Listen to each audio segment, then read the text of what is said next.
Episode 141 to 150। नहीं, क्षमा कीजिएगा महोदय, क्या आप कृपया एक बार फिर दोहरा सकते हैं? अभी आपकी बात स्पष्ट नहीं सुन पाए। फोन के दूसरी ओर युवती की आवाज अचानक कांप उठी। क्या इस ग्राहक ने अभी अभी कहा कि वह 5 ट्रिलियन किनशुक मुद्रा निकालना चाहता है? जरूर उसे कुछ गलत सुनाई दिया होगा।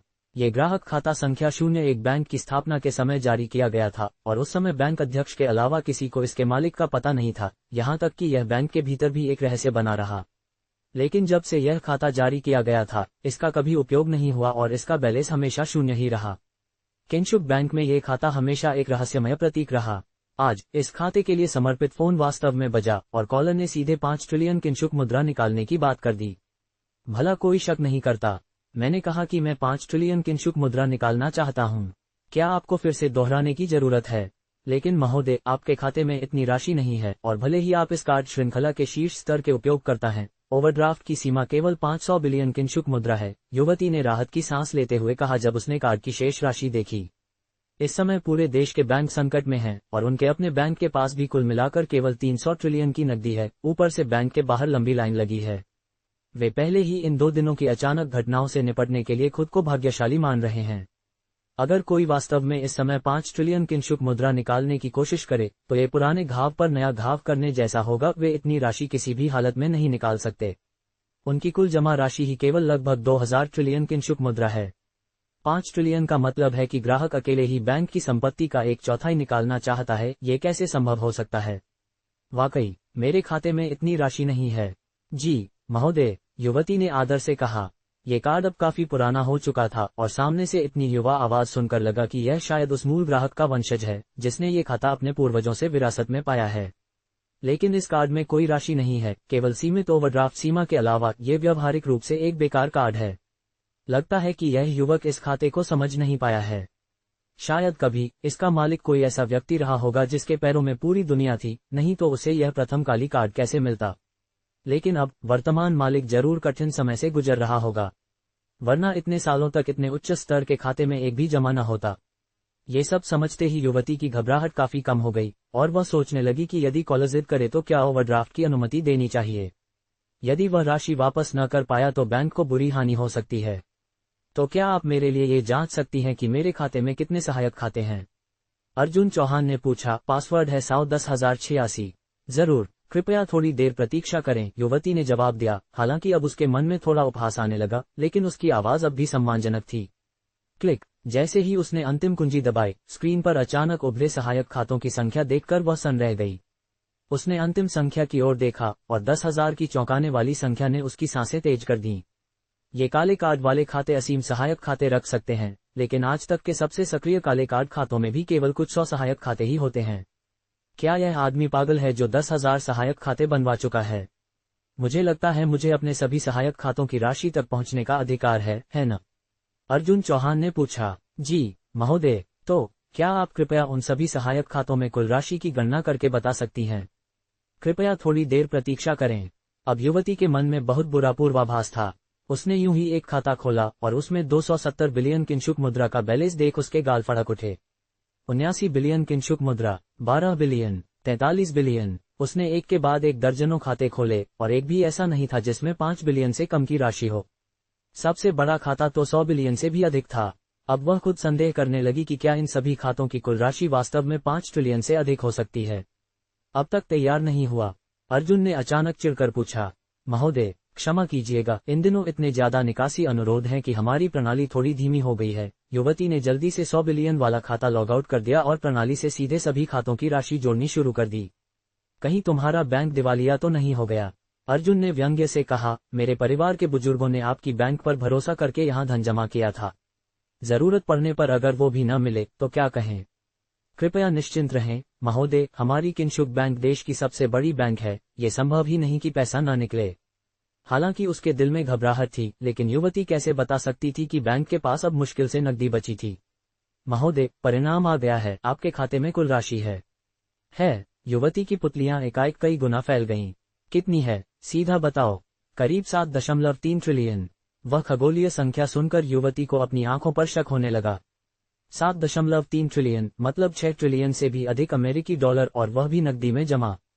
दुनिया के सबसे अमीर व्यक्ति की कुल संपत्ति कितनी होती है? क्या वह भी $200 बिलियन से ज्यादा होती है? और उसमें भी रियल एस्टेट और स्टॉक्स शामिल होते हैं। इस खाते का मालिक वास्तव में दुनिया का निर्विवाद रूप से सबसे अमीर व्यक्ति है। ओह, 7.3 ट्रिलियन। ठीक है, अर्जुन बोला, तो अभी के लिए 5 ट्रिलियन निकाल लो। मैं बैंक के गेट पर ही खड़ा हूँ, कोई स्वागत करने आएगा या नहीं? तुम्हारी सेवा में थोड़ी कमी है महोदय, मैं तुरंत किसी को भेजती हूँ, कृपया थोड़ा प्रतीक्षा करें। ठीक है, जल्दी करो, मुझे अगले बैंक जाकर भी पैसे निकालने हैं। अर्जुन का ये वाक्य युवती को और ज्यादा घबरा गया। क्या उसके पास केवल किंशुक बैंक में ही इतना पैसा नहीं है? क्या अन्य बैंकों में भी इतना ही धन है? ये तो असंभव है ना? नहीं, मुझे तुरंत अधिकारियों को इसकी सूचना देनी चाहिए। वे इस 5 ट्रिलियन किंशुक मुद्रा की निकासी का आदेश किसी भी हालत में नहीं संभाल सकते। चाहे बैंक खाली कर दें, सारे कर्मचारियों को बेच दें या इमारत गिरवी रख दें, वे ये राशि नहीं जुटा सकते। श्यामली, इतनी घबराई क्यों हो? बगल में बैठी एक अन्य सहकर्मी ने पूछा। हम मुख्य भूमि में नहीं हैं और तुम्हें पता है किंशुकियों का मिजाज। ग्राहक अगर नाराज हो गया तो सीधे शिकायत करेगा और तुम्हारी नौकरी चली जाएगी। बाय दी, वो कॉल अभी वीआईपी ग्राहक 01 से था। क्या वो निष्क्रिय खाता? मैं तो समझती थी कि उसका मालिक कब का मर चुका होगा। बाइदी नाम की महिला हंस पड़ी। क्या कोई भूतनी ने तुम्हें फोन किया? नहीं, वह एक युवा पुरुष था और हमारे ही भारत से था। अरे वाह, अपनों से बात करना तो आसान होता है, बाइदी बड़बड़ाई। लेकिन अजीब है, भारतवासी होकर किंशुक बैंक का ब्लैक कार्ड 01 वीआईपी ग्राहक होना। बहुत दिलचस्प। वास्तव में इस खाते का गोपनीयता स्तर बहुत ऊंचा है। अगर ग्राहक ने खुद संपर्क न किया होता तो मैं बस इतना ही जानती कि ये खाता मौजूद है। इतना रहस्यमय है ये। एक और किंशुक कर्मचारी बोली। लेकिन असल में हुआ क्या? उसने कोई परेशानी खड़ी की? नहीं, युवती ने मजबूर होकर मुस्कुराहट दी। वह सिर्फ पैसे निकालना चाहता है। तो इसमें बड़ी बात क्या है?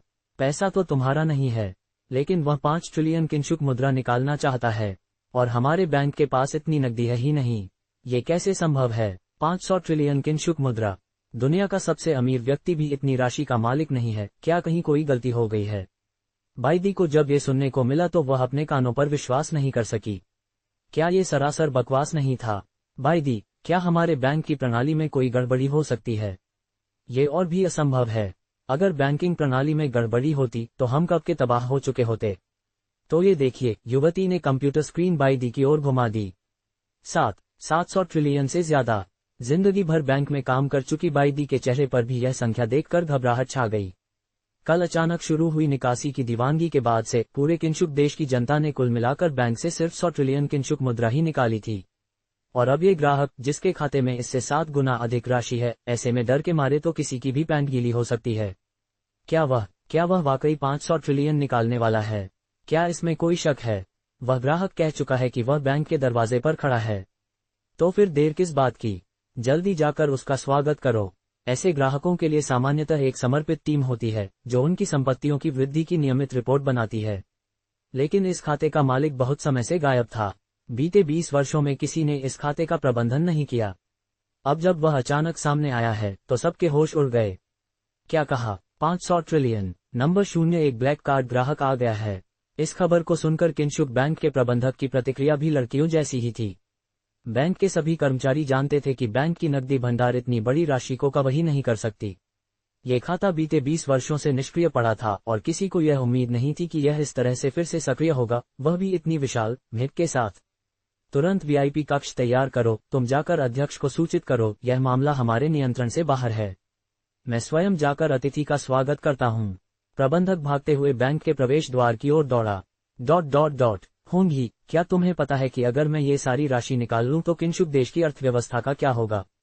अर्जुन चौहान ने उत्साह से पूछा। मुझे इसकी गणना तो नहीं आती, लेकिन अगर वे तुम्हें वह राशि देने की कोशिश करेंगे तो उन्हें निश्चित रूप से छपाई मशीनें शुरू करनी पड़ेंगी, जिससे भीषण महंगाई आ जाएगी और फिर उन मूर्ख अर्थशास्त्रियों की भी बोलती बंद हो जाएगी। नहीं, अभी भी कुछ अधूरा लग रहा है, अर्जुन चौहान ने कहा। क्या उस युवक ने कुछ नहीं कहा था दोनों तरफ खिलने की बात? हम सिर्फ किंशुक देश में ही क्यों खिलें? मुझे कुछ छोटे और चंचल देश ढूंढो, ऐसे जो हलचल मचा सकें। उनके बैंक भी खाली करो। चलो शुरुआत 1 दर्जन से करते हैं, अर्जुन चौहान ने कहा। अमेरिका जैसे बड़े देशों को छोड़ दो, अगर वे ढह गए तो हमारे भारत पर भी तितली प्रभाव पड़ेगा। लेकिन उन छोटे देशों पर जो असर नहीं डालते, उन पर जोरदार वार करो। ठीक है श्रीमान अर्जुन, आपकी दृष्टि वाकई व्यापक है, होंगी हंसते हुए बोली।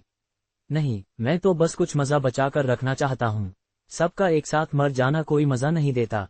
श्रीमान अर्जुन, लगता है कि बैंक के लोग बाहर आ रहे हैं, होंगी ने कहा। एक सूट पहने किंशुक नागरिक भवन से बाहर दौड़ते हुए निकला। उसकी नजरें इधर उधर भटकी, जब तक कि उसकी नजर अर्जुन चौहान की रोल्स रॉयस पर नहीं पड़ी।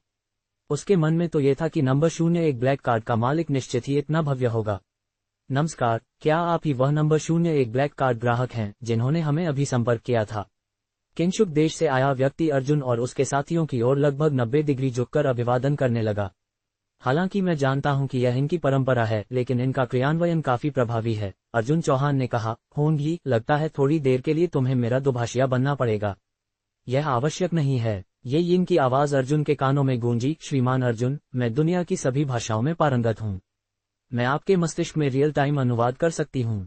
आप जो कहना चाहें बस सोचिए, मैं आपकी मांसपेशियों को नियंत्रित करके आपके अपने स्वर यंत्र से वह बात कहलवा सकती हूँ।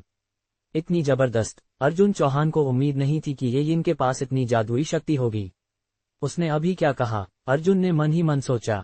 उसने पूछा कि क्या आप ही नंबर 01 ब्लैक कार्ड ग्राहक हैं? ये इनका अनुवाद सचमुच सीधे अर्जुन के दिमाग में गूंजा। हाँ, वही मैं हूँ। अर्जुन चौहान हैरान हुआ, और जैसे ही उसने ये वाक्य सोचा, लगा जैसे उसके शरीर में बिजली दौड़ गई हो, और किंशुक भाषा से बिल्कुल अनजान होने के बावजूद अर्जुन चौहान के मुंह से बहुत ही शुद्ध किंशुक उच्चारण निकला। आदरणीय अतिथि, कृपया मुझे अपना परिचय देने दें। मैं किंशुक बैंक के प्रधान कार्यालय का व्यापार प्रबंधक हूँ। मेरा नाम ली युविन है। ओह, मेरा नाम अर्जुन चौहान है, उसने कहा, और यह मेरी सहायक मिस होंगी हैं। आप दोनों से मिलकर प्रसन्नता हुई। ली युविन ने एक बार फिर गहरा झुककर अभिवादन किया, और अचानक उसे महसूस हुआ कि उसने ये नाम कहीं पहले सुना है। हालांकि ये देश के भीतर नहीं था। अर्जुन चौहान की प्रसिद्धि फिलहाल केवल अंतर्राष्ट्रीय वित्तीय मंडलियों तक ही सीमित थी, और चूंकि ली युविन एक बैंक कर्मचारी था, उसे बस ये नाम कुछ जाना पहचाना लगा। श्रीमान अर्जुन, बाहर बहुत ठंड है, कृपया पहले वीआईपी कक्ष में चलें। बाद में हम आपके काम की चर्चा कर सकते हैं। ठीक है। अर्जुन चौहान ने हल्की सी मुस्कान दी। वह जानता था कि यह ली युविन शायद समय खींच रहा है, लेकिन इसका कोई फायदा नहीं। चाहे वह 10 दिन या आधा महीना भी टाल दे, अगर पैसा नहीं है तो नहीं है। क्या बैंक इतनी जल्दी सारे निवेश और ऋण वापस बुला सकता है? लंबी लाइन को पार करते हुए अर्जुन चौहान बैंक के वीआईपी प्रवेश द्वार से एक बेहद भव्य और गरिमामय कक्ष में पहुंचा, जहां पहले से ही कॉफी और पेस्ट्री तैयार थी। श्रीमान अर्जुन, मिस होंग, कृपया बैठिए। अर्जुन चौहान बैठ गया और सहजता से पैर पर पैर रखकर बोला, आपके बैंक का कारोबार तो बड़ा अच्छा चल रहा है, लोग लंबी कतार में खड़े हैं। ली युविन मन ही मन कड़वाहट से मुस्कुराया। कहाँ अच्छा कारोबार? ये लोग जमा करने नहीं, बल्कि पैसा निकालने आए हैं। हाँ, बिल्कुल, हमारी किंशुक बैंक पूरे देश की सबसे बड़ी बैंक है, और हमारी सेवाएं सर्वांगपूर्ण हैं। ली युविन ने बाहरी तौर पर दृढ़ता बनाए रखी। आखिर बैंक की प्रतिष्ठा का सवाल था। ये सुनकर अच्छा लगा। आपकी बैंक का कारोबार इतना सुचारू रूप से चल रहा है तो मुझे कोई चिंता नहीं है। अर्जुन ने कॉफी का एक घूंट लिया। मुझे विश्वास है कि कर्मचारियों ने प्रबंधक ली को बता दिया होगा, मैं आज पैसा निकालने आया हूँ। 500 ट्रिलियन किंशुक मुद्रा? ली युविन ने सावधानी से पूछा। भले ही उसे पता था कि अर्जुन के अपने इरादे बदलने की संभावना न के बराबर है, फिर भी वह थोड़ी उम्मीद पाले हुए था। हाँ, अर्जुन चौहान ने सिर हिलाया। 500 ट्रिलियन किंशुक मुद्रा, नकद में? श्रीमान अर्जुन, आपको इतनी राशि की आवश्यकता किस लिए है? ली युविन अपने टूटते हुए मन को जब्त करते हुए बोला। अगर यह राशि वाकई निकाल ली गई तो उनका बैंक पूरी तरह से बर्बाद हो जाएगा। ग्राहक बैंक की इमारत तक गिरा सकते हैं। अर्जुन चौहान ने थोड़ी देर सोचा। मैं अपने देश की प्राचीर की एक पट्टी पर टाइल लगाने की योजना बना रहा हूँ। गंगा तट पर चीनी मिट्टी की टाइलें बिछाना चाहते हैं। ली युविन के शब्द लड़खड़ा गए। भले ही वह भारतवासी न हो, पर गंगा तट जैसी विश्व प्रसिद्ध धरोहर के बारे में कौन नहीं जानता। इस परियोजना की विशालता और लागत तो छोड़िए, क्या संस्कृति विरासत प्राधिकरण इसकी अनुमति देगा भी? श्रीमान अर्जुन, आप तो मजाक कर रहे होंगे। गंगा तट एक सांस्कृतिक धरोहर है, आप उस पर चीनी मिट्टी की टाइलें कैसे बिछा सकते हैं? अरे हाँ, अर्जुन चौहान ने अपनी थोड़ी सहलाते हुए कहा, तो फिर माउंट एवरेस्ट पर एक लिफ्ट लगवा देते हैं। अगर वह भी नहीं चला तो भूमध्य रेखा पर सोने की पट्टी या प्रशांत महासागर में रेलिंग लगवा देते हैं। आपको क्या लगता है, क्या ये सभी मानवता के लिए लाभकारी भव्य परियोजनाएं नहीं हैं? अर्जुन चौहान की योजनाएं सुनकर ली युविन पूरी तरह से भौचक्का रह गया। क्या ये इंसानी स्तर पर संभव भी हैं? यह अब सिर्फ पैसे की फुर्सत नहीं रही, ये तो पूरी तरह पागलपन था। अचानक ली युविन को समझ आया। भारतवासी ग्राहक अर्जुन चौहान ये धन किसी निवेश या उपभोग हेतु नहीं निकालना चाहता, वह तो बस यूं ही निकालना चाहता है, और ये अजीबोगरीब योजनाएं सिर्फ बहाने हैं। प्रबंधक ली, क्या बैंक के पास ये धन नहीं है? अर्जुन चौहान ने पूछा। श्रीमान अर्जुन मजाक कर रहे हैं, ऐसा कैसे हो सकता है? ली युविन ने मुस्कुराते हुए उत्तर दिया। लेकिन श्रीमान अर्जुन, क्या आपने कभी सोचा है कि 500 ट्रिलियन किनशुक मुद्रा का वजन कितना होगा? आप इसका उपयोग चाहे जिस भी कार्य के लिए करें, यह अत्यंत असुविधाजनक होगा। आप अपने निवेश साझेदार या प्राप्तकर्ता को हमारे किनशुक बैंक में खाता खोलने को कह सकते हैं और सीधे पैसे ट्रांसफर कर सकते हैं, जिससे झंझट से बचा जा सके। ये तो नहीं चलेगा, अर्जुन चौहान ने कहा। मेरे निवेश साझेदार मेरे मित्र हैं और उन्हें एक आदत है। उन्हें डिजिटल मुद्रा और बैंक ट्रांसफर पसंद नहीं, वह नकद पसंद करते हैं। ऐसा कोई इंसान कैसे हो सकता है? ली युविन को यकीन ही नहीं हो रहा था।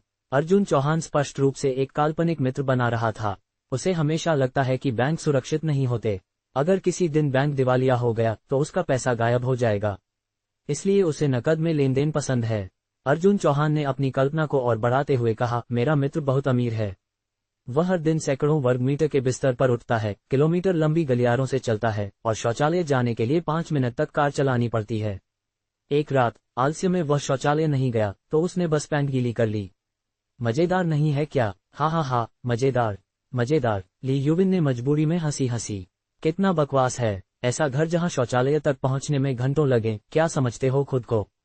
पुराना दुबई। ठीक है, तुम मेरे लिए पैसा तैयार करो, मैं यहीं बैठा हूं। अर्जुन चौहान ने लापरवाही से ब्लैक कार्ड मेज पर रख दिया।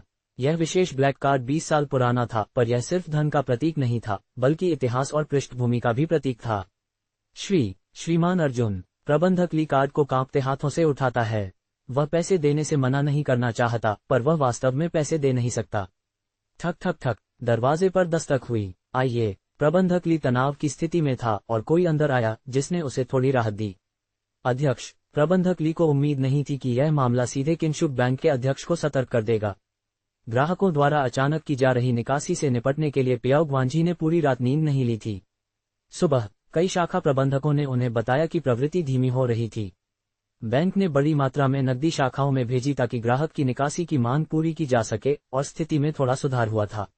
मुद्दा वास्तव में बहुत सीधा था। जब तक ग्राहक को यह विश्वास हो कि बैंक के पास पैसा है और वह कभी भी निकाल सकता है, मामला स्वतः शांत हो जाएगा। उन्होंने ग्राहकों का विश्वास बनाए रखने के लिए किसी भी कीमत पर नकदी भेजी। लगभग 1/3 नकद भंडार खर्च करने के बाद कुछ असर दिखने लगा था। लेकिन पियाओग वांझी के लिए चैन की सांस लेने से पहले ही एक और वज्रपात हो गया।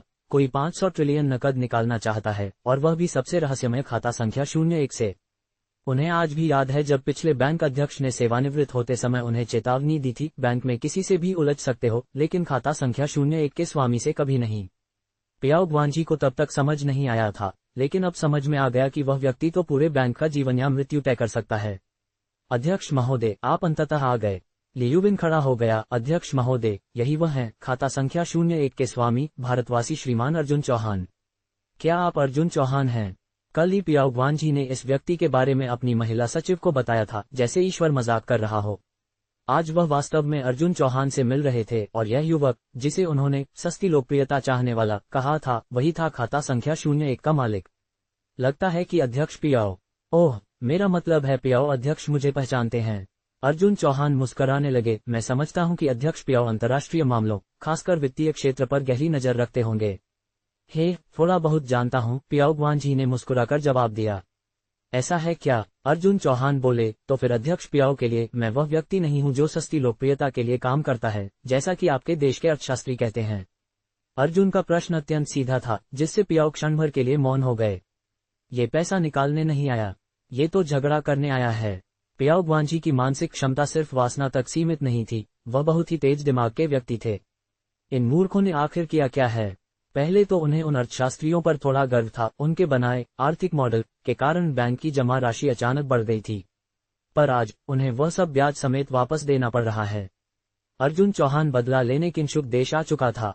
श्रीमान अर्जुन, वो लोग तो बस कीचड़ उछाल रहे थे, आप उनके स्तर पर क्यों उतर रहे हैं? पियाओग वांझी ने कड़वी मुस्कान के साथ कहना शुरू किया। अब उन्हें स्थिति का असली चेहरा पूरी तरह समझ में आ गया था। ओह, जैसा कि आप देख सकते हैं, मैं तो अभी 20 का हुआ एक लड़का हूं। क्या आपके माता पिता ने नहीं सिखाया कि कभी भी झगड़ालू लड़के से पंगा मत लो? अर्जुन चौहान जान चुके थे कि पियाओ उनकी मंशा समझ गए हैं। अब मूर्ख बनने का नाटक करने की जरूरत नहीं थी। सुना है, पिछली आर्थिक मंदी आपके देश के एक आर्थिक मॉडल के प्रयोग के कारण हुई थी, जो काफी प्रभावशाली था। मैं भी अपनी समझ बढ़ाना चाहता हूं कि यह आर्थिक मॉडल कितना शक्तिशाली है, तो ये पैसा निकालने से आपके देश की अर्थव्यवस्था पर कोई असर नहीं पड़ेगा, सही? ये तो सचमुच गंभीर है। पियाओ ग्वानजी का दिल जोर से धड़कने लगा।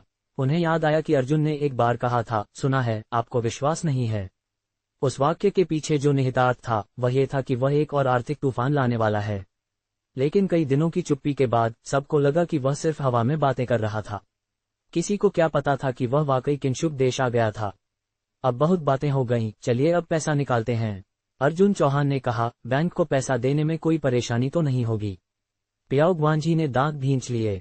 यदि बैंक के कारण देश की अर्थव्यवस्था डगमगाए तो वह जेल जाएगा। प्रबंधक ली, जाकर अध्यक्ष क्वान और अध्यक्ष डोन को बुलाओ। पियाओ जानते थे कि उनका बैंक की रकम किसी हालत में नहीं दे सकता, लेकिन अगर अर्जुन सच में पैसा निकालना चाहता है तो देना ही पड़ेगा, ये बैंक का कर्तव्य है। अब एकमात्र रास्ता था दूसरे बैंकों से नकद पूंजी इकट्ठा करना। यह अब किसी एक बैंक का मामला नहीं था, बल्कि पूरे किंशुक देश की आर्थिक स्थिरता का सवाल बन चुका था। कष्ट मत कीजिए, अर्जुन चौहान ने कुछ और ब्लैक कार्ड मेज पर फेंके। यह पियाओ ग्वानजी की पुतलियां कई बार फैल गईं। ये सभी किंशुक देश के विभिन्न बैंकों के ब्लैक कार्ड थे और उनमें से सभी के कार्ड नंबर 1 थे। एक बैंक के अध्यक्ष के रूप में पियाओ ग्वानजी से बेहतर कोई नहीं समझता था कि ये कार्ड किस चीज का प्रतीक हैं। अर्जुन चौहान के पास न केवल उनके किंशुक बैंक का ब्लैक कार्ड था, बल्कि अन्य कई बैंकों के भी ब्लैक कार्ड उसके पास थे। क्या इन ब्लैक कार्डों में पैसे नहीं होंगे? पियाओ ग्वानजी को अगर मार भी दिया जाता तब भी वह इस पर विश्वास नहीं करता। इनमें कितने पैसे हैं इसका अनुमान लगाने की हिम्मत भी नहीं थी। क्या आप बाकी बैंकों से नकदी जुटाने की योजना बना रहे हैं? अर्जुन चौहान ने एक नज़र में पियाओ ग्वानजी के विचार पढ़ लिए। इस वक्त इसके अलावा उसके पास और कोई रास्ता नहीं था। लेकिन क्या अर्जुन उसे यह अवसर देगा? अध्यक्ष पियाओ, क्षमा कीजिए, पर भले ही आप किंशुक देश के सभी बैंकों के अध्यक्षों को यहाँ बुला लें, आपको उनके कोषागार से एक पैसा भी नहीं मिलेगा, क्योंकि वे सभी इस समय अपनी जान बचाने की कोशिश कर रहे हैं। अर्जुन चौहान ने मिनसेफ बैंक के ब्लैक कार्ड की ओर इशारा करते हुए कहा, इस कार्ड में 6,666 उपखाते हैं। कुल जमा राशि ज्यादा नहीं, मात्र 420 ट्रिलियन किंशुक मुद्रा है। ये वाला लियान बैंक का ब्लैक कार्ड, इसमें 8,000 से अधिक उपखाते हैं। कुल जमा लगभग 480 ट्रिलियन। और यह वाला लगभग 390 ट्रिलियन। ओह, ये वाला तो और भी ज्यादा है, 12,000 उपखाते, कुल जमा 810 ट्रिलियन। इनके पूरे बैंक की जमा राशि का 2/3 मैंने ही भरा है। क्या आप चाहते हैं कि मैं आपको बाकी कार्डों में कितनी रकम है वो भी बता दूं? अर्जुन चौहान मुस्कुराते हुए पियाओ ग्वानजी की ओर देखने लगा। पियाओ ग्वानजी और प्रबंधक ली के शरीर पहले ही कांप रहे थे। अर्जुन चौहान इस बार पूरी तैयारी के साथ आया था। सिर्फ इन कार्डों में ही उनके पूरे बैंक की जमा राशि से अधिक पैसे थे। भले ही वे किंशुक बैंक की जरूरतों को पूरा करने के लिए अन्य स्रोतों से धन इकट्ठा कर लेते, लेकिन बाकी बैंकों का क्या? उन्हें पूरा विश्वास था कि अर्जुन चौहान यहां से पैसा निकालने के बाद अगला निशाना दूसरे बैंक बनाएगा। तब क्या वे पैसा जुटा पाएंगे? अर्जुन चौहान एक टिड्डियों के दल की तरह था, जहां से गुजरता वहां कुछ नहीं बचता। यदि वह इस रास्ते पर निकल पड़ा तो पूरे किंशुक देश के बैंक खाता खाली हो जाएंगे। सिर्फ अर्जुन ही नहीं, किंशुक देश के आम नागरिकों की निकासी की मांग ही उन्हें धराशायी कर सकती है। जैसे ही लोगों को पता चला कि बैंकों में पैसे नहीं हैं, गुस्साए श्रमिक वर्ग तुरंत बैंक भवनों को घेर लेगा और नकद की मांग करेगा। जब ऐसा होगा तो व्यवसाय सामान्य रूप से कार्य नहीं कर पाएंगे, समाज में अराजकता फैल जाएगी और जनता को संभालने के लिए देश को अंततः नोट छापने पड़ेंगे, जिससे मुद्रास्फीति अनिवार्य हो जाएगी। ज्यादा से ज्यादा कुछ महीनों में ही किंशुक देश की वर्षों से बनी आर्थिक प्रणाली भरभरा कर ढह जाएगी। वैसे भी उनके पास कोई असल आर्थिक मॉडल था ही नहीं, और अगर एक पैसा भी नहीं बचा तो उस मॉडल का कोई मूल्य ही नहीं रहेगा। श्रीमान अर्जुन, आपको इतना आक्रामक होने की क्या जरूरत है? पियाओ ग्वानजी का चेहरा पीला पड़ चुका था। आक्रामक? अर्जुन चौहान हंस पड़ा। जब तुम्हारे मूर्ख अर्थशास्त्रियों ने मुझे गालियां दी, मुझसे माफी मांगने को कहा, तब तो मैंने तुम्हें नहीं देखा कि तुम खड़े होकर उन्हें कहो कि ज्यादा आक्रामक न बनो। ढोंगी कुत्ता हो तुम, है न? अर्जुन चौहान का व्यंग्य पूर्ण रूप से स्पष्ट था। क्या तुम्हारा आर्थिक मॉडल श्रेष्ठ नहीं था? आर्थिक संकट भी तुमने ही पैदा किया, तो अब जब संकट पैदा कर सकते हो तो समाधान भी निकाल सकते हो, है न? मैं बस देखना चाहता हूँ, कुछ सीखना चाहता हूँ, बस, और कुछ नहीं। श्रीमान अर्जुन, इससे तो हमारे विदेश संबंधों पर विपरीत प्रभाव पड़ सकता है। ओह, ऐसा है क्या? अर्जुन चौहान ने हाथ फैलाते हुए कहा, मुझे तो ये सब नहीं पता। मुझे तो बस ये पता है कि जब मैं अपना पैसा तुम्हारे बैंकों में जमा करता हूँ, वह मेरा पैसा होता है और जब चाहूँ मैं निकाल सकता हूँ। अगर तुम मुझ पर कोई आरोप लगाना चाहते हो तो मैं कुछ नहीं कर सकता, परंतु मुझे सबसे ज्यादा नफरत धमकी देने वालों से होती है।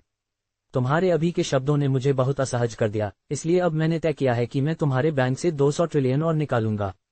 अगर तुम नहीं दे पाए तो मैं तुम्हारे वित्त मंत्रालय से मांग लूंगा। अगर तुम्हारे बैंकों में पैसे नहीं हैं तो तुम्हारे देश में तो होंगे, है न? ये सुनकर पियाओ ग्वांझी घबरा गया। यदि यह मामला राष्ट्रीय स्तर पर पहुंच गया तो फिर इसे सुलझाना लगभग असंभव हो जाएगा।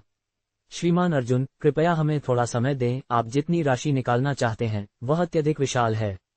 भले ही हम बैंक के प्रभारी हैं, लेकिन ये बैंक सरकारी हैं और शायद हम निर्णय नहीं ले पाएं।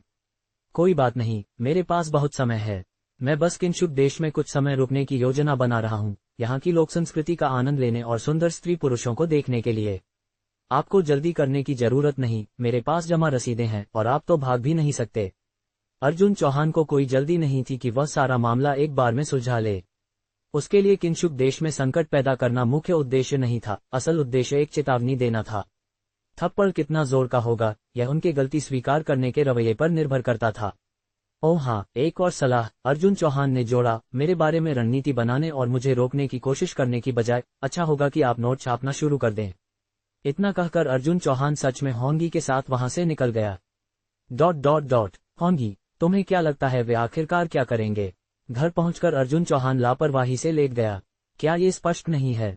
मेरा तो अनुमान है कि अभी सारे बैंक के बड़े अधिकारी एक साथ मीटिंग कर रहे होंगे और उन्होंने तो शायद किंशुक देश के वित्त विभाग तक को सतर्क कर दिया होगा।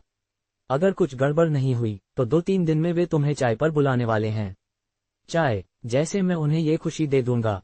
अर्जुन चौहान हंस पड़ा। उसने अपना फोन निकाला। पिछले कुछ दिनों में उसने वेदवानी नहीं देखा था और उसकी पोस्ट, सुना है तुम विश्वास नहीं करते, पर अब तक लाखों टिप्पणियां आ चुकी थीं। बॉस अर्जुन, आप तो भाग गए क्या? आपने तो कहा था कुछ साबित करेंगे। जल्दी करो। कहा था आपके परिवार में इतनी ताकत है कि वैश्विक आर्थिक संकट तक ला सकते हैं। अब बस पीते रहोगे या कुछ करोगे भी? ऊपर वाला बंदा मूर्ख है। बॉस अर्जुन को हमसे बेहतर कौन जानता है, वह जरूर किसी बड़ी चाल की तैयारी कर रहे हैं। नफरत करने वाले गालियां दे रहे हैं, वफादार फैन शो देखने की तैयारी कर रहे हैं। ... सच में इस दुनिया में हर किस्म के लोग हैं। अर्जुन चौहान मुस्कुराया और उसने अपनी वर्तमान स्थिति पोस्ट की। माफ करना, विश्व शांति के सिद्धांत को ध्यान में रखते हुए अभी कोई बड़ा कांड नहीं करने वाला, परंतु कुछ बड़बोले लोगों को सबक तो देना पड़ेगा। मैं बस यहाँ के बैंकों का पैसा खाली करने की योजना बना रहा हूँ। इसके बाद अर्जुन ने किंशुक बैंक में अपने खाते की रकम का स्क्रीनशॉट भी साझा किया। 730 ट्रिलियन किंशुक मुद्रा। ओह, कोई मुझे विनिमय दर बता सकता है? मेरी पढ़ाई ज्यादा नहीं हुई, खुद गूगल पर देख लो। आज की विनिमय दर भारत मुद्रा और किंशुक मुद्रा के बीच 165 गुना है। खुद हिसाब लगा लो, ये 40 ट्रिलियन भारतीय मुद्रा से ऊपर है, यानी 6700 बिलियन अमेरिकी डॉलर। सच में, ये फोटोशॉप तो नहीं? बॉस अर्जुन को फोटोशॉप की जरूरत है।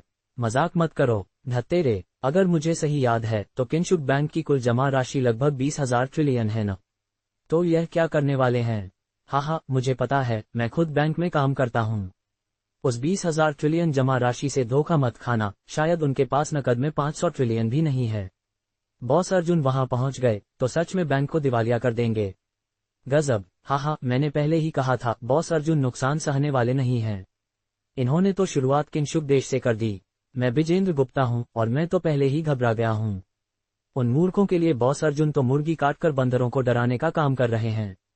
भाइयों, इंस्टाग्राम, ट्विटर, फेसबुक छोड़ो, जल्दी नोट छापना शुरू करो, वरना जब बॉस अर्जुन आएंगे तब क्या करोगे?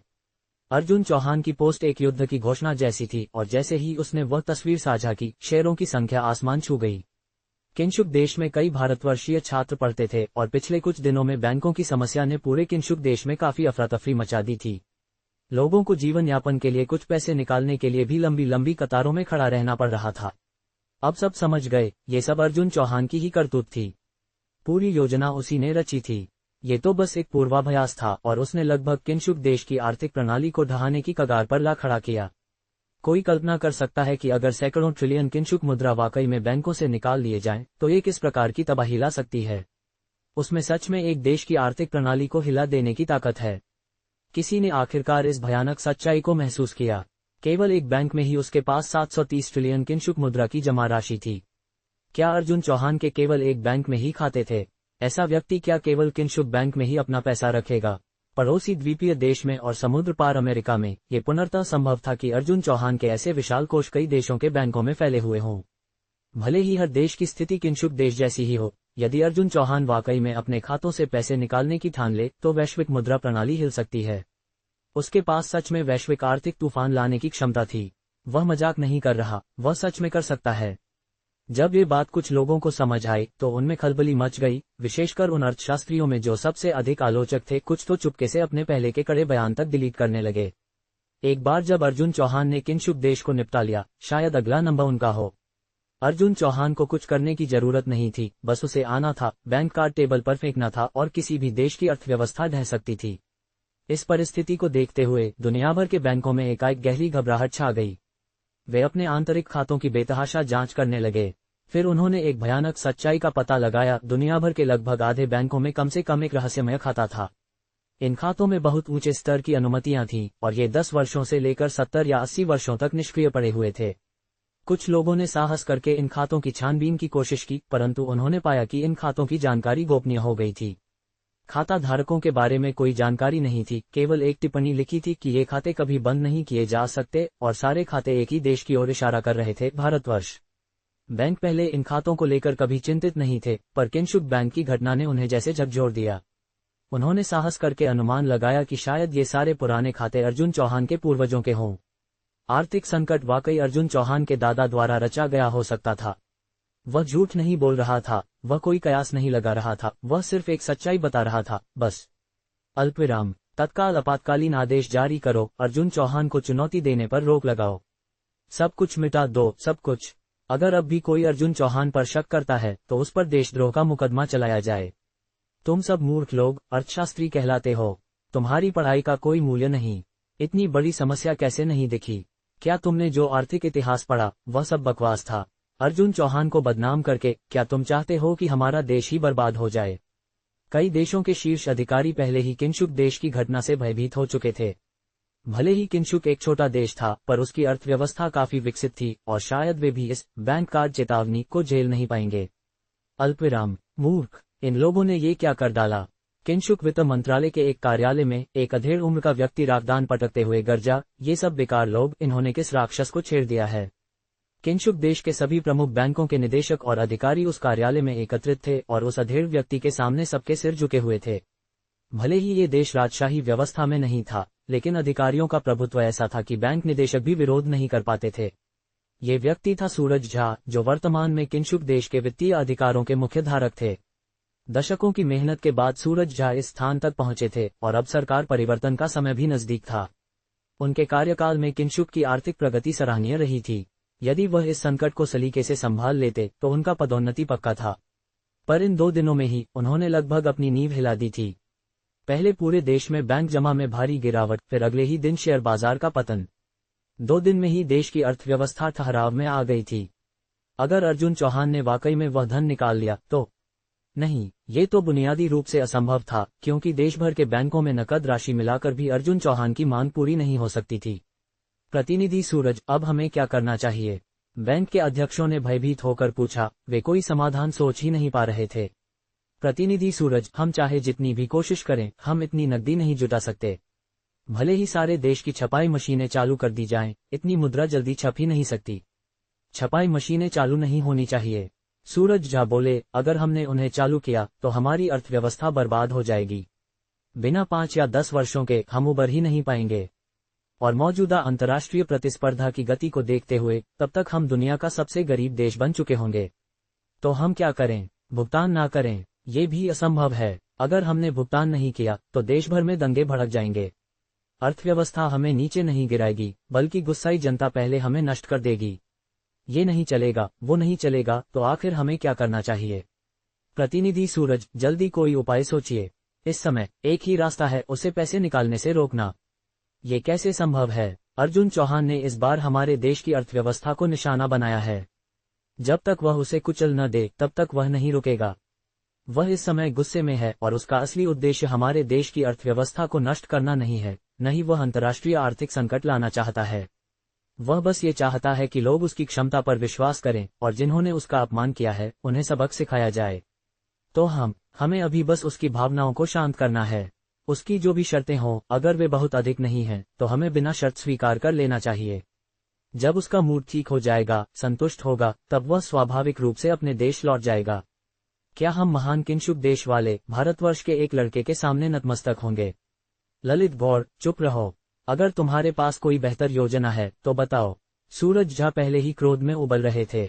इस समय इज्जत ज्यादा जरूरी है या भविष्य? उसे अभी फोन करो। सूरज झा ने किंशुक बैंक के अध्यक्ष से कहा, तुम्हारे पास उसका नंबर है, तुम ही बुलाओ उसे बात करने के लिए। यह अच्छा। प्याओ जी ने हिचकते हुए अर्जुन चौहान का नंबर डायल किया। अर्जुन चौहान कल रात लावण्या शर्मा के साथ गेम खेलते हुए सुबह तक जागता रहा था और अब 9 बज चुके थे, पर वह अब भी गहरी नींद में था। श्रीमान अर्जुन, आपका फोन आया है। होंगी की आवाज में उसे कुछ सुनाई दिया। कौन है? हरामखोर, सोने नहीं दे सकते क्या? अर्जुन चौहान ने गुस्से में गालियां दी। तुझे पता नहीं मुझे उठाने पर गुस्सा आता है? बेवकूफ, भाग यहाँ से। ये किंशुक बैंक के अध्यक्ष प्याओ हैं, कह रहे हैं कि वे अपने वित्त मंत्रालय की ओर से आपको आमंत्रित कर रहे हैं निकासी के विषय में चर्चा करने के लिए। क्या आज सुबह आपके पास समय है? होंगी ने शांत स्वर में कहा, क्योंकि अर्जुन उस पर गुस्सा नहीं कर रहा था। बात करूं तेरी बहन से? उसे बोल देना, जब तक ली जी यूं आकर मुझे नहीं उठाती, मैं आज पूरा दिन बिस्तर से नहीं उठने वाला। प्रेसिडेंट प्याओ, उन्होंने क्या कहा? सम्मेलन कक्ष में सभी की निगाहें प्याओ ग्वांजी के चेहरे पर थीं, जो बिल्कुल अच्छे नहीं लग रहे थे, जिससे सभी को एक अनिष्ट की आशंका होने लगी। प्रतिनिधि सूरज, वह, उन्होंने कहा कि वह अभी सो रहे हैं और जब तक ली जी यून उन्हें जगाने नहीं आएंगी, वह उठेंगे ही नहीं। प्याओ ग्वांजी ने पूरी ईमानदारी से उत्तर दिया। ये ली जी यून कौन है? यद्यपि वह किंशुक देश और भारतवर्ष दोनों में काफी प्रसिद्ध थी, परंतु जो लोग इन क्षेत्रों में रुचि नहीं रखते उनके लिए ये नाम अपरिचित ही था। लगता है वह हमारी देश की एक महिला कलाकार हैं जिन्होंने शीर्ष 3 प्रतिभा एजेंसियों में से एक LE से डेब्यू किया था। वह घरेलू रूप से काफी प्रसिद्ध हैं और सुना है कि वह भारतवर्ष में भी काफी लोकप्रिय हैं। किंशुक जनजीवन बैंक के चेयरमैन ने कहा। तुम तो बहुत कुछ जानते हो, सूरज झा ने व्यंग्य करते हुए कहा। पिछले साल एक मित्र ने मुझे एक पार्टी में बुलाया था और वहां मैंने इस महिला कलाकार को देखा। वह बहुत सुंदर हैं और बहुत अच्छा गाती हैं। हमारे देश में उनसे अधिक प्रसिद्ध महिला कलाकार शायद ही कोई हो। इसका मतलब क्या है? हमारे देश की महिला कलाकार से उसे जगाने के लिए कहना। वह हमें क्या समझता है? एक सीईओ तत्काल गुस्से में आ गया। प्रतिनिधि सूरज ने उसे बातचीत के लिए आमंत्रित किया था और वह सीधे फोन पर प्याओ ग्वांजी को गाली दे रहा था। अब वह चाहता था कि उनकी राष्ट्रीय देवी उसे जगाए। क्या वह अपने आप को सम्राट समझता है? हाँ, बिल्कुल, ये बहुत अधिक हो गया। क्या वह हमारे वित्त विभाग को कोई वेश्यालय समझता है? जब मन हुआ तब औरत मांग ली। तो फिर क्या तुम्हारे पास कोई और बेहतर योजना है? सूरज झा का चेहरा सख्त था, लेकिन वह भी मजबूर थे। हालांकि अर्जुन चौहान को पैसे निकालने की कोई जल्दी नहीं थी, लेकिन उन्हें थी। आपको पता होना चाहिए कि अब असंख्य आंखें भारतवर्ष की ओर लगी थीं। जब अर्जुन चौहान ने किंशुक बैंक का खाता शेष वेबो पर पोस्ट किया था तो लगभग पूरा विश्व इसके बारे में जान गया था और यह खबर किंशुक देश में भी फैल चुकी थी। अब किंशुक देश के हर नागरिक को पता था कि भारतवर्ष का एक अमीर वारिस अर्जुन चौहान नाम का किंशुक बैंक में 730 ट्रिलियन किंशुक मुद्रा रखता है और कई अन्य बैंकों में उसकी ब्लैक कार्ड से जुड़ी अज्ञात जमा राशि भी है और वह कह चुका है कि वह किंशुक देश के सभी बैंकों से पैसा निकालने वाला है। अगर अर्जुन चौहान ये वाकई में कर लेता तो लोगों को वर्षों की कमाई बैंक से निकालना भी मुश्किल हो जाता। तो लोग डरे नहीं तो क्या करें। आज सुबह जब बैंक खुले तो दूसरे दौर की निकासी शुरू हो गई। केवल एक सुबह में किंशुक बैंक के डिपॉजिट में 100 ट्रिलियन किंशुक मुद्रा की गिरावट आ गई। क्योंकि कामकाज अत्यधिक था, बैंक इस भारी मात्रा की सेवा को संभाल ही नहीं पाए। देश भर में संघर्ष और झड़पें शुरू हो गईं और स्थिति दिन ब दिन बिगड़ती जा रही थी। अगर ऐसा चलता रहा तो उन्हें अर्जुन चौहान द्वारा पैसे निकालने की जरूरत भी नहीं थी। देश की जनता ही बैंकों के सारे पैसे खत्म कर देती, जिससे भारी कर्ज खड़ा हो जाता। वास्तव में भले ही वे मुद्रा छपाई शुरू न करना चाहें, पर क्या जनता खुद पैसे छाप सकती है? परिणाम तो स्पष्ट ही है। अर्जुन चौहान को कोई जल्दी नहीं थी। वह तो किंशुक देश में आराम से सो सकता था, खा पी सकता था, चाहे 10 दिन लगे या आधा महीना, उसे फर्क नहीं पड़ता। पर वे इतना इंतजार नहीं कर सकते थे। अगर यह स्थिति एक हफ्ता और चलती रही तो उनकी पूरी अर्थव्यवस्था ढह जाती और तब तक अर्जुन चौहान चला भी गया होता तो कोई लाभ नहीं रहता। अब उन्हें सबसे अधिक जिस चीज की कमी थी वह थी समय। बोलो, सब बोलो। अभी तक तो तुम सब बड़े अडिग थे, अब सब चुप क्यों हो? सूरज झा ने चुनौती दी। अब तो हमारे पास कोई विकल्प ही नहीं बचा है। क्या बस एक महिला कलाकार ही तो चाहिए न? जगाने की बात छोड़ो, अगर जरूरत पड़ी तो अर्जुन चौहान के साथ सोने तक का इंतजाम कर दो, हमें करना ही होगा। कई बैंक प्रमुखों ने अपना सिर झुका लिया, अनिच्छा से पर लाचारी में। सूरज झा के शब्द कड़वी सच्चाई को दर्शा रहे थे। उनके पास समय नहीं था अर्जुन चौहान के साथ बहस करने का। जो भी वह कहे उन्हें बिना शर्त स्वीकार करना ही था। प्रतिनिधि सूरज, अगर हम कोई सख्त कदम उठाएं, यदि यह व्यक्ति गायब ही हो जाए तो क्या तुम पागल हो? क्या तुम हमें मरवाना चाहते हो? सूरज झा आखिरकार फट पड़े। तुम्हें पता है कितनी आंखें हम पर लगी हैं। अगर अर्जुन चौहान मर गया तो चाहे हम दोषी हो या नहीं, दुनिया की नजर में ये हमारा ही काम लगेगा। क्या तुमने सोचा है कि भारतवर्षीय जनता क्या करेगी? सूरज झा ने बिना रुके बोला, और उसके पास इतनी संपत्ति है, क्या तुम सोचते हो वह केवल कोई अमीर वारिस है? उसके पीछे की शक्ति हमारी कल्पना से भी कहीं अधिक हो सकती है। चाहे भारतवर्ष बदला न ले, क्या हमारा किंशुक देश उस शक्ति को झेल सकता है? सूरज झा की बातें विनाशकारी थीं और उन्होंने इन अधिकारियों के भीतर की आखिरी उम्मीद को भी तोड़ दिया। LE एंटरटेनमेंट का मालिक कौन है? सूरज झा ने पूछा। ये यंग श्रोत्रिय हैं, मैं उनके साथ कुछ बार डिनर कर चुका हूं, लियान बैंक के अध्यक्ष चंद्रेश यादव ने कहा। तुम जाओ और उन्हें ये कहो यह मेरा आदेश है। किसी भी कीमत पर आज सुबह 10 बजे से पहले ली जी यून नामक कलाकार को अर्जुन चौहान के बिस्तर के पास पहुंचना है और उसकी हर जरूरत को बिना शर्त पूरा करना है। सिर्फ उसे जगाना नहीं, हर जरूरत। याद रहे। ठीक है, मैं समझ गया। अल्पविराम। LE मुख्यालय के मेकअप रूम में एक मासूम और प्यारी सी दिखने वाली लड़की शीशे के सामने अपना मेकअप ठीक कर रही थी। ली जी यून 1993 में जन्मी, बचपन से ही अपने पिता के प्रभाव से संगीत में रुचि रखने लगी थीं। उन्होंने अपने सपनों और मेहनत के दम पर अकेले ही अपना करियर शुरू किया और संगीत तथा फिल्म दोनों उद्योगों में शानदार छाप छोड़ी। यहाँ तक कि पुराने जमाने के प्रसिद्ध गायक भी उनकी गायन क्षमता के कायल थे। आज ली जी यून LE की सबसे प्रमुख कलाकार मानी जाती थी और उनकी लोकप्रियता इतनी थी कि उनके चारों ओर तारीफों का ताज ही ताज था।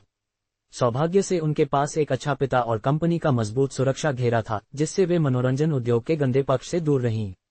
ली जी यून अब भी अपने प्राकृतिक मासूमियत और आनंद को बनाए रखती थीं और संगीत तथा मंच का भरपूर आनंद लेती थीं। आज दोपहर उन्हें एक घरेलू वैरायटी शो में भाग लेना था और अभी वे शूटिंग की तैयारी कर रही थीं। जी यून, तैयार हो? ली जी यून की मैनेजर हाथ में घोषणाओं की एक मोटी फाइल लिए कमरे में दाखिल हुई। गाड़ी लगभग आधे घंटे में आ जाएगी, समय का ध्यान रखना। पता है एनकियन दीदी, मैं लगभग तैयार हूँ। ली जी यून मुस्कराई। मैं इस वैरायटी शो में बहुत दिन से जाना चाहती थी। इस बार तो मुझे खूब मजा आने वाला है। तुम्हें तो बस मस्ती की पड़ी रहती है। ये काम है, काम। फिर भी लगता है सबको तुम्हारा यही सच्चा रूप पसंद है। हा हा। अरे, बॉस का फोन है। जी यून, तुम मेकअप करती रहो। अल्पविराम। क्या बॉस? आप जी यून से ऐसा कैसे कह सकते हैं? ये बिल्कुल नामुमकिन है। अल्पविराम। एक राष्ट्रीय आदेश, ये कैसे हो सकता है? ठीक है, मैं समझ गई। मैं जी यून को बता दूंगी और 10 बजे तक उन्हें वहां ले जाऊंगी। मैनेजर धीरे धीरे ली जी यून के पास आई, चेहरा पहले से ही आंसुओं से भीगा हुआ। शीशे में ली जी यून ने अपनी मैनेजर के बदले हाव भाव देख लिए और तुरंत हाथ का सामान नीचे रखकर खड़ी हो गई। एनकियन दीदी। क्या हुआ? क्या बॉस ने फिर से डांटा? मैनेजर ने सिर हिलाया, लेकिन जब ली जी यून की ओर देखा तो समझ नहीं पा रही थी कि कैसे बात शुरू करें। एनकियन दीदी, कुछ तो बोलो। डराओ मत मुझे। ली जी यून का चेहरा देखकर किसी का भी दिल पिघल सकता था।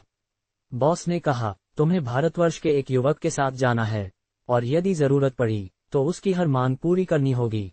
पीयूष अध्यक्ष, उन्होंने क्या कहा? सम्मेलन कक्ष में सभी की निगाहें पीयूष गुप्ता के चेहरे पर टिक गईं, जो कुछ ठीक नहीं लग रहा था, जिससे सभी को एक अनहोनी का आभास हुआ। प्रतिनिधि सुरेश, उन्होंने कहा कि वो अभी सो रहे हैं और तभी उठेंगे जब ली जी यून उन्हें जगाएंगी, पीयूष गुप्ता ने सटीकता से बताया। ली जी यून कौन है? यद्यपि वह भारत और हुयाशिया दोनों में अत्यंत प्रसिद्ध थीं, लेकिन जो लोग इन हलकों को नहीं जानते थे उनके लिए ये नाम अपरिचित था। लगता है वो हमारे देश की एक प्रसिद्ध अभिनेत्री हैं जो शीर्ष 3 टैलेंट एजेंसियों में से एक LE के अंतर्गत डेब्यू कर चुकी हैं। देश में काफी लोकप्रिय हैं और सुना है हुयाशिया में भी उन्हें बहुत पसंद किया जाता है। ललित कुमार, जनकल्याण बैंक के अध्यक्ष ने कहा।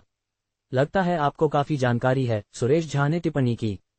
पिछले साल एक मित्र ने मुझे एक पार्टी में बुलाया था, वहीं मैंने इस अभिनेत्री को देखा था। वह बहुत सुंदर हैं और बहुत अच्छा गाती हैं। हमारे देश में उनके जैसी लोकप्रिय महिला कलाकार कम ही हैं। इसका मतलब क्या है? हमारी देश की महिला कलाकार को जगा कर लाना है। वह हमें क्या समझता है? एक CEO को ये बात बिल्कुल नागवार गुजरी। सही कहा, ये हद से बाहर है। क्या उसे लगता है कि हमारा वित्त मंत्रालय कोई कोठा है? जब चाहे, जैसे चाहे किसी महिला की मांग करे। तो क्या आपके पास कोई बेहतर सुझाव है? यद्यपि सुरेश झा का चेहरा गंभीर था, वह भी असहाय थे। हालांकि अर्जुन चौहान को पैसे निकालने की कोई जल्दी नहीं थी, पर उन्हें थी। आपको पता होना चाहिए कि जब अर्जुन चौहान ने किंगचू बैंक के खाते की बैलेंस रसीद वेबो पर पोस्ट की थी तो लगभग पूरी दुनिया को इसकी खबर लग गई थी और यह खबर भारत देश में भी जंगल की आग की तरह फैल चुकी थी। अब भारत के हर कोने में लोग जान चुके थे कि हुआशिया का एक रईस उत्तराधिकारी अर्जुन चौहान भारत के किंगचू बैंक में 730 ट्रिलियन रुपए की जमा राशि रखता है और अन्य कई बैंकों में काले कार्ड के जरिए अज्ञात राशियां रखे हुए है और उसका कहना है कि वह भारत के सभी बैंकों को सूखा देगा। अगर वास्तव में उसने ऐसा कर लिया तो आम जनता अपनी वर्षों की गाढ़ी कमाई निकाल भी नहीं पाएगी। तो वे घबराएंगे नहीं तो क्या करेंगे। इस सुबह बैंक खुलते ही निकासी की दूसरी लहर तुरंत फूट पड़ी। मात्र एक सुबह में ही किंगचू बैंक की जमा राशि में 100 ट्रिलियन की गिरावट आई। इतने बड़े लेन देन की प्रक्रिया को बैंक संभाल ही नहीं पा रहे थे। देश भर में टकराव शुरू हो गए और हालात दिन ब दिन बिगड़ते जा रहे थे। अगर यही सिलसिला चलता रहा तो अर्जुन चौहान को खुद कुछ करने की जरूरत नहीं थी। जनता ही बैंक की सारी जमा राशि निकाल लेगी और बैंक दिवालिया हो जाएगा। सच कहा जाए, भले ही वे करेंसी प्रिंट करने की हिम्मत न करें, पर क्या जनता प्रिंट करेगी। नतीजा साफ था, अर्जुन चौहान को कोई जल्दी नहीं थी। वह भारत में चैन से सो सकता था, आराम से खा पी सकता था, चाहे 10 दिन लगे या आधा महीना, कोई फर्क नहीं पड़ता। लेकिन वे इतना समय नहीं झेल सकते थे। अगर यही स्थिति एक हफ्ता चली तो उनका पूरा अर्थतंत्र ढह जाएगा और तब तक अगर अर्जुन देश छोड़ भी दे तो भी बहुत देर हो चुकी होगी। इस समय उन्हें जो सबसे ज्यादा चाहिए था वह था समय। बोलो, सब बोलो, अभी तक तो बड़े जोश में थे ना तुम सब। अब क्या हो गया? सुरेश झा गरजे। अब हमारे पास कोई चारा नहीं है, सिर्फ एक महिला कलाकार की बात है। सिर्फ जगाने की बात नहीं, अगर जरूरत पड़ी तो उसे साथ सुलाने की भी बात है, हमें मानना ही होगा। कई बैंकों के प्रमुखों ने सिर झुका लिया। अनिच्छा थी लेकिन लाचारी भी। सुरेश झा के शब्दों में सच्चाई थी, उनके पास समय नहीं था और अर्जुन चौहान की हर बात माननी होगी। प्रतिनिधि सुरेश, अगर हम कोई कठोर तरीका अपनाएं, अगर वह व्यक्ति बस गायब हो जाए, तुम पागल हो, तुम हमें मरवाओगे क्या? सुरेश झा आखिरकार फट पड़े। तुम जानते हो कितनी निगाहें हम पर हैं।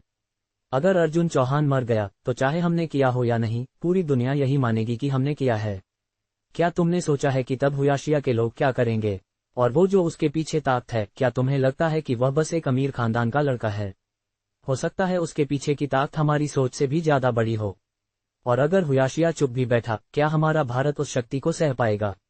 ये शब्द सुनते ही सारे अधिकारियों के मन की आखिरी उम्मीद भी चकनाचूर हो गई। अली एंटरटेनमेंट का मालिक कौन है? सुरेश झा ने पूछा। यशवंत श्रोत्रिय, मैंने उनके साथ कुछ बार दिन किया है, लियान बैंक के अध्यक्ष चिरायु ओझा ने कहा। उन्हें जाकर बताओ, ये मेरा आदेश है। चाहे जो हो जाए, आज सुबह 10 बजे तक वो ली जीऊन नाम की अभिनेत्री अर्जुन चौहान के कमरे में पहुंचे और उसकी हर जरूरत पूरी करे। सिर्फ जगाना नहीं, हर बात का ध्यान रखना है। ठीक है, मैं समझ गया। कहानी जारी। कभी ली जीऊन की फैन रहे अर्जुन चौहान उस आवाज को कैसे न पहचानते। जैसे ही वह मीठी आवाज दरवाजे पर गूंजी, अर्जुन चौहान एकदम चौंक कर जाग गए। धत्तेरी, वो सच में आ गई। अर्जुन अभी भी एक सपने जैसे एहसास में थे। जिस देवी को वो कभी पूछते थे, वह खुद उन्हें जगाने उनके कमरे में आ गई। नहीं, मुझे शांत होना होगा, ये सब एक औपचारिक प्रक्रिया भर है। अर्जुन ने खुद को जल्दी ही संयत किया। अब वह असफल लड़का नहीं था जो कभी हुआ करता था। अब वह दुनिया की आर्थिक नाड़ी को थामे हुए था, पृथ्वी पर सबसे अधिक संपत्ति का स्वामी। वह बिजली और तूफान का आदेश दे सकता था और यदि वह नाखुश हो तो एक देश भी उसकी क्रोधाग्नि नहीं झेल सकता था। अब ये तो केवल एक स्त्री का विषय था, इसमें उत्तेजित होने जैसी क्या बात थी? भले ही वह स्त्री एक वैश्विक सुपरस्टार हो, उसके लिए वह भी किसी आम स्त्री से अलग न थी। अर्जुन ने जल्दी ही फिर से खुद को शांत कर लिया। अगर यशिका को पता चला कि जीऊन मुझे जगाने आई है तो वह पागल हो जाएगी। अर्जुन नहीं भूले थे कि जब वह लिगाव देश आए थे तो लावण्या शर्मा ने उन्हें जीऊन का साइन किया हुआ फोटो लाने को कहा था। दरअसल सिर्फ साइन फोटो ही क्यों, अगर वो जीऊन को ही साथ वापस ले जाएं तो भी लिगाव की सरकार चू तक नहीं कह पाएगी। ना माने, ठीक है, फिर कुछ 100 अरब लिगाव मुद्रा से शुरुआत करें। आ रहा हूं, एक पल। जीऊन दरवाजे पर थी तो अर्जुन और अधिक सोते नहीं रहे। वह देखना चाहते थे कि असल जीवन की ये देवी वही है जो उन्होंने कल्पना की थी। बाहर खड़ी जीऊन एक क्षण को चौंकी। उन्हें उम्मीद नहीं थी कि अर्जुन की लिगाव भाषा इतनी स्वाभाविक होगी, इतनी साफ कि एक स्थानीय व्यक्ति भी अंतर न पकड़ पाए। जब से वह इस घर में आई थी, उनका आश्चर्य थमता नहीं था। ऐसा नहीं था कि यह अपार्टमेंट कुछ विशेष विलासितापूर्ण था, उनकी हैसियत की एक अभिनेत्री भी ऐसे अपार्टमेंट का खर्च उठा सकती थी। लेकिन जिस व्यक्ति के पास लिगाव की अर्थव्यवस्था को एक झटके में ध्वस्त करने की ताकत हो, उसके लिए ये सामान्य ही था। पर इस घर की सजावट में उन्हें लिगाव की कई राष्ट्रीय धरोहरें दिखीं। ऐसी वस्तुएं जो उन्होंने सिर्फ संग्रहालयों में देखी थीं, यहाँ बस सजावट के सामान की तरह रखी थीं। अर्जुन की कलेक्टिबल फिगरें भी एक विशेष कांच की अलमारी में रखी थीं। उसके लिए ये बहुमूल्य राष्ट्रीय धरोहरें और ये प्यारी फिगरें दोनों ही अमूल्य थीं। होंगी, मिसली का ख्याल रखना और उन्हें नहाने के लिए तैयार करना। मैं भी तैयार हो लेता हूँ, अर्जुन बोले। उनके कमरे में ही अटैच्ड बाथरूम था जिससे वो अपना स्नान कर सकते थे। एक सुंदर स्त्री के सामने वह बिखरे बालों और नींद भरी आंखों में बाहर नहीं आ सकते थे। पर नहाने की बात अर्जुन ने बिना सोचे बोल दी, जिसे सुनकर ली जीऊन के मन में कई अर्थ जाग उठे। नहाना, ये सुनते ही ली जीऊन का चेहरा फीका पड़ गया। क्या वह सचमुच इस भाग्य से बच नहीं पाएंगी? मिसली, आइए पहले आप स्नान कर लें, होंग दी ने सौम्यता से कहा। ठीक है, ली जीऊन ने होंठ काटते हुए धीमे से सिर हिलाया। पीयूष गुप्ता ने साफ कह दिया था, जो भी अर्जुन चाहें वह उन्हें देना होगा, नहीं तो उन्हें और उनके पूरे परिवार को राजद्रोह का दोषी ठहराया जाएगा। ली जीऊन सब कुछ छोड़ सकती थीं, यहाँ तक कि अपना जीवन भी, पर वह अपने परिवार को कभी नहीं खो सकती थीं। जिस क्षण वह अर्जुन के घर में दाखिल हुई, उसी क्षण उन्होंने अपने भाग्य को स्वीकार कर लिया था। मिसली, कृपया ऊपर चलिए, स्नान कक्ष वहीं है। ये दोनों मंजिलें जुड़ी हुई हैं। ली जीऊन ने रुककर पूछा। वह जानती थी कि यहाँ एक फ्लैट की कीमत अरबों में थी और इस पूरे अपार्टमेंट का मूल्य करीब 10 अरब लिगाव मुद्रा होगा। जी हाँ, मिसली, ऊपर और नीचे की ये तीनों मंजिलें अर्जुन जी की ही हैं। ये बस एक छोटा सा स्वीट है। क्या आपको नहीं लगता कि ये तो उनके स्तर से बहुत कम है? होंग दी हंसी। अर्जुन जी अभी तैयार हो रहे हैं, कृपया उन्हें प्रतीक्षा न करवाएं। कस्टम लिफ्ट में चढ़कर होंग दी उन्हें एक कमरे में ले गईं, जहां सुगंधित इत्र और दूध से भरे स्नानकुंड में गुलाब की पंखुड़ियां बिखरी थीं। क्या मुझे यहाँ नहाना है? ली जीऊन थोड़ी हैरान हुई। क्या धनाढ्य लोग वास्तव में इस प्रकार की पूर्व विधियां करते हैं? ये दूध अर्जुन जी के निजी ऑस्ट्रेलियाई फार्म से आया है। आज सुबह उनके निजी विमान से मंगवाया गया है। त्वचा को सुंदर और कोमल बनाने के लिए अत्युत्तम है। होंग दी ने दरवाजा बंद करते हुए कहा, मैं आपके वस्त्र लाती हूँ। ये अर्जुन जी तो वास्तव में अजीब और रोचक हैं। किसी कारणवश ली जीऊन को उस व्यक्ति के लिए आकर्षण सा महसूस होने लगा जिसे वह कभी जानती भी नहीं थी। अब जब मैं यहाँ आ ही गई हूँ तो क्यों न नहा लिया जाए? ली जीऊन ने हल्की हंसी के साथ वस्त्र उतारे, ताज़ा लगाया गया मेकअप हटाया और अपना निर्दोष चेहरा उजागर किया। उनकी स्वाभाविक सुंदरता, कोमल त्वचा और उत्तम नयनाभिराम छवि किसी भी पुरुष का मन विचलित कर सकती थी।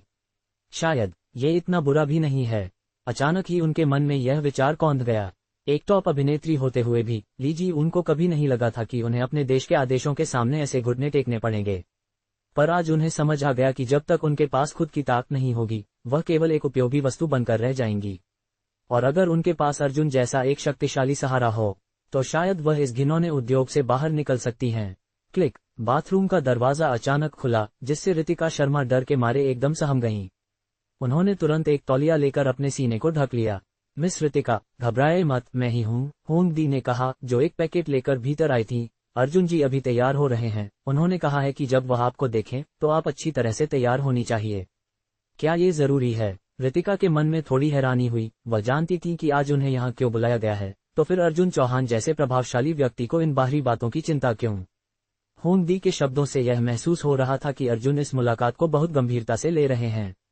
ये बात थोड़ी अजीब लगी। ऐसी गंभीरता तो रितिका को दिखानी चाहिए थी, न कि अर्जुन को। आप जानती नहीं हैं, अर्जुन जी आपके प्रशंसक हैं। होंग दी मुस्कुराई। नहीं नहीं, उन्हें आपका उपासक कहना गलत नहीं होगा। रितिका के चेहरे पर आश्चर्य की एक झलक आ गई। अर्जुन जैसे अमीर व्यक्ति के लिए कैसी भी स्त्री मिलना कठिन नहीं था। आज तो एक शब्द में ही उन्होंने भारत सरकार को इस बात पर मजबूर कर दिया कि वह उन्हें अर्जुन के पास भेजे। ऐसी स्थिति में अर्जुन की देवी कौन हो सकती थी?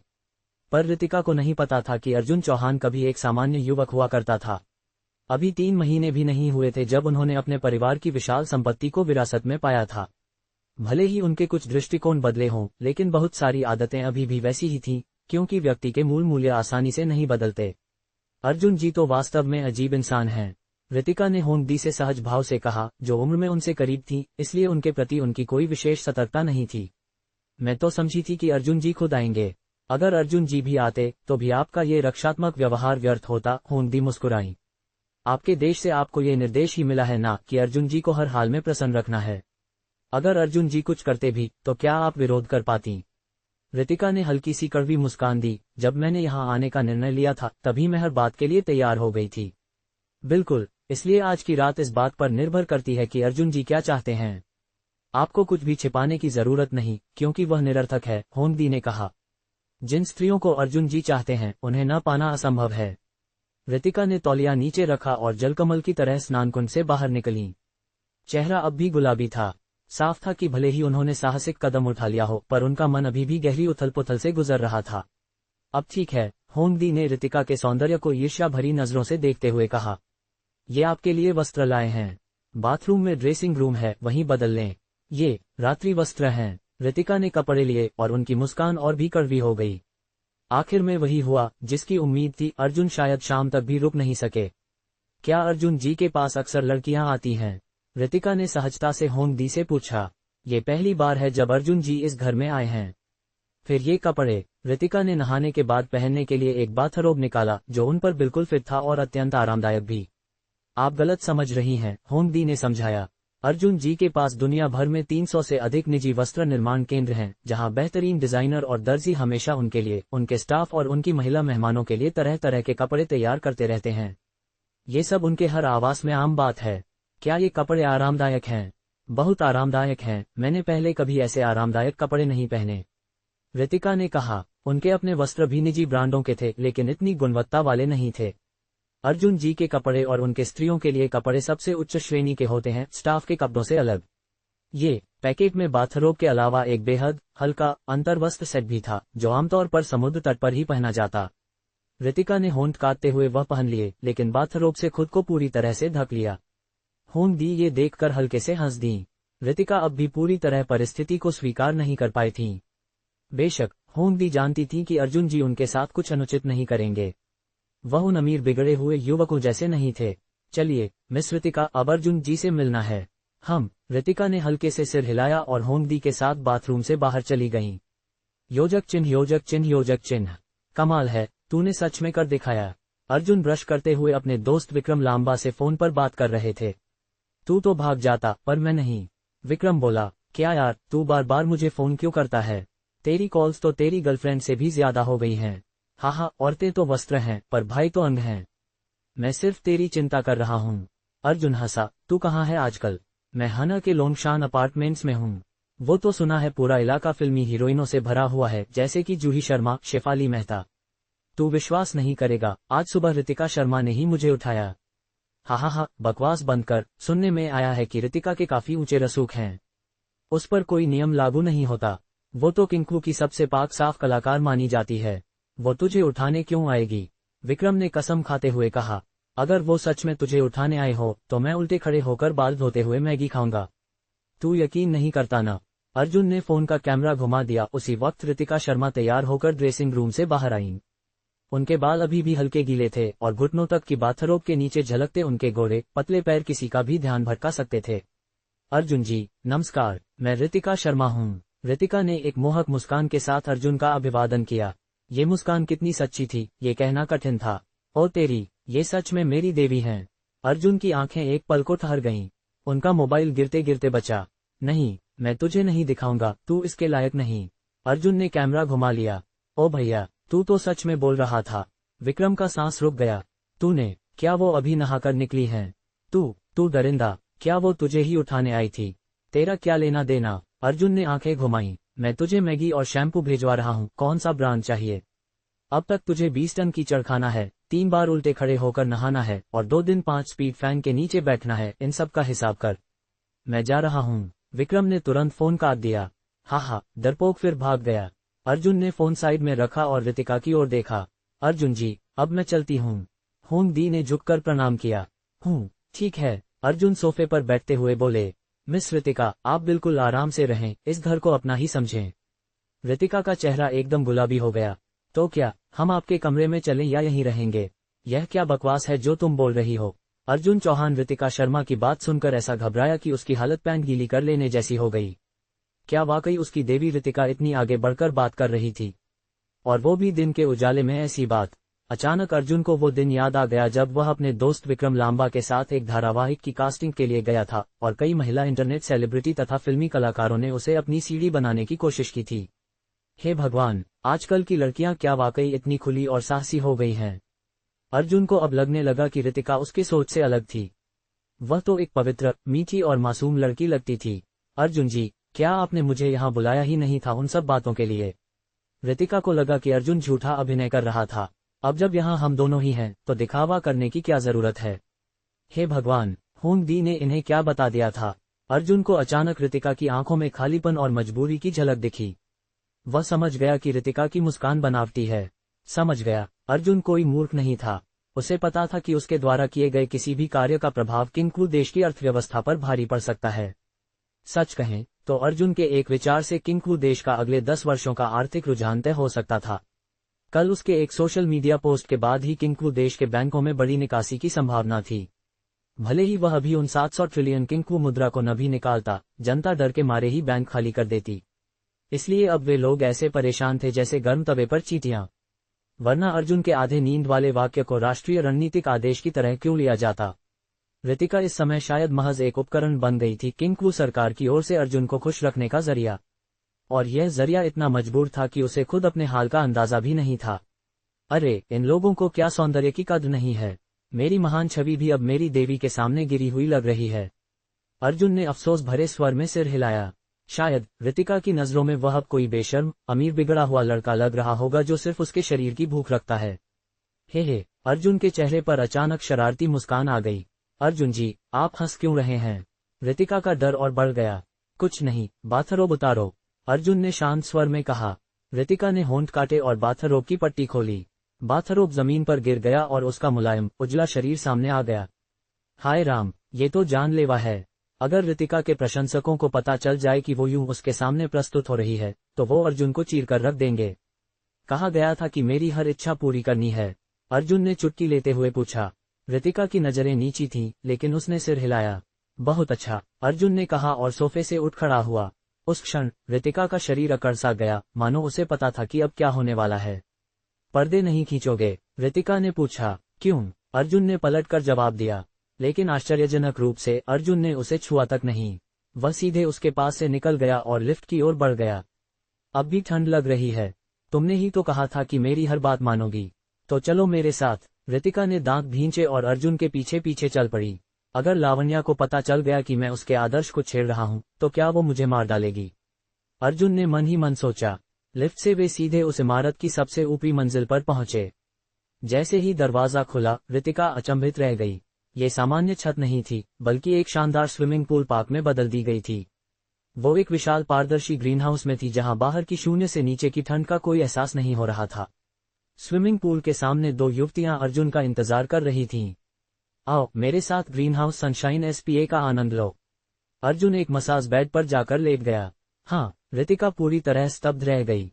उसने कपड़े उतार दिए थे और अर्जुन उसे एसपीए के लिए बुला रहा था। क्या यही था उसकी हर इच्छा पूरी करना। क्या अर्जुन को कोई शारीरिक या मानसिक समस्या थी, या फिर रितिका ही इतनी आकर्षक नहीं थी। अब क्या सोच रही हो। अर्जुन हंसा। ये एसपीए विशेषज्ञ मैंने विदेश से बुलाए हैं। भविष्य में अगर तुम इनसे सेवा लेना चाहो तो केवल भारत के वानगई फुटपाथ पर ही मिलेंगी। अर्जुन की मुस्कान देख रितिका को सब समझ आ गया। स्नान, वस्त्र, ये सब कुछ उसने गलत समझ लिया था। अर्जुन की आंखों में केवल प्रशंसा थी, कोई वासना नहीं। अब उसे महसूस हुआ कि उसने अर्जुन को पूरी तरह गलत समझा था। एक राहत की सांस उसके भीतर उतरी, लेकिन साथ ही एक अजीब सा खालीपन भी। जैसे ही एसपीए विशेषज्ञों ने उसकी पीठ पर हाथ रखे, उसका तन मन पूरी तरह शांत हो गया। मिस रितिका, मेरी प्रेमिका आपको बहुत पसंद करती है, अर्जुन ने कहा। बेशक, मुझे भी आप पसंद हैं, पर उस तरह से नहीं। समझ रही हो ना, अर्जुन जी, आप तो मेरी कल्पना से बिल्कुल अलग हैं, रितिका ने धीरे से कहा। अब उसे एहसास हुआ कि अर्जुन की पहले से ही एक प्रेमिका थी, इसीलिए उसने कुछ भी अनुचित नहीं किया। आपकी प्रेमिका बहुत सुंदर होंगी, है न। रितिका ने देखा कि अर्जुन की आंखों में अपनी प्रेमिका का जिक्र करते समय चमक आ गई थी। बिल्कुल, वह सुंदर और प्यारी हैं। उसे भी गाना बहुत पसंद है, ठीक तुम्हारी तरह। अर्जुन मुस्कुराया। जब मैं निकला था, उसने कहा था कि तुम्हारा साइन किया हुआ एक फोटो लेता आना। वो कितनी भाग्यशाली हैं कि उन्हें आप जैसे प्रेमी मिले हैं। हा, मुझे भी ऐसा ही लगता है, अर्जुन ने गर्व से कहा। असल में मैं जब नींद में था तब बड़बड़ा रहा था कि तुम मुझे जगाओ। उन्हें लगा कि यह भी कोई आदेश है और उन्होंने उसे गंभीरता से ले लिया। रितिका चौंक गई, तो उसका यहाँ आना सिर्फ अर्जुन की नींद में कही गई बात के कारण था। अब उसे ये सब बहुत व्यंग्यात्मक लगा। क्या यही थे किंकु देश के उच्च अधिकारी। जब तुम यहाँ आई ही हो तो इसे छुट्टी मानो, अर्जुन मुस्कुराया। कुछ दिन यहीं रहो, मेरे साथ खाना खाओ, शॉपिंग करो, फिल्में देखो, मेरी गर्लफ्रेंड से वीडियो कॉल पर मिलो, और जाते समय मैं तुम्हें एक बड़ा उपहार दूंगा। अर्जुन जी, लेकिन गोल्डन। के प्रतिनिधि। रितिका हिचकी, उन्हें खुद की चिंता करने दो। अर्जुन ने उसकी बात काट दी। मेरे साथ मीटिंग तय करना इतना आसान नहीं। क्या वे सोचते हैं कि बोलने भर से मैं चला जाऊंगा? मेरी प्रतिष्ठा भी कोई चीज है। पर चिंता मत करो, वे मेरा कुछ नहीं बिगाड़ सकते, न ही हिम्मत करेंगे। रही बात तुम्हारे परिवार की, तो मेरा सहायक पहले ही उनकी सुरक्षा का प्रबंध कर चुका है। अर्जुन ने कहा, अब कुछ दिन बस आराम से मेरे साथ समय बिताओ, बिना किसी चिंता के। जैसे ही रितिका ने सुना कि उसका परिवार सुरक्षित है, उसने एक लंबी सांस छोड़ी। अब उसकी मुस्कान सच्ची थी, वैसी ही जैसी वह आम लोगों को दिखाती थी।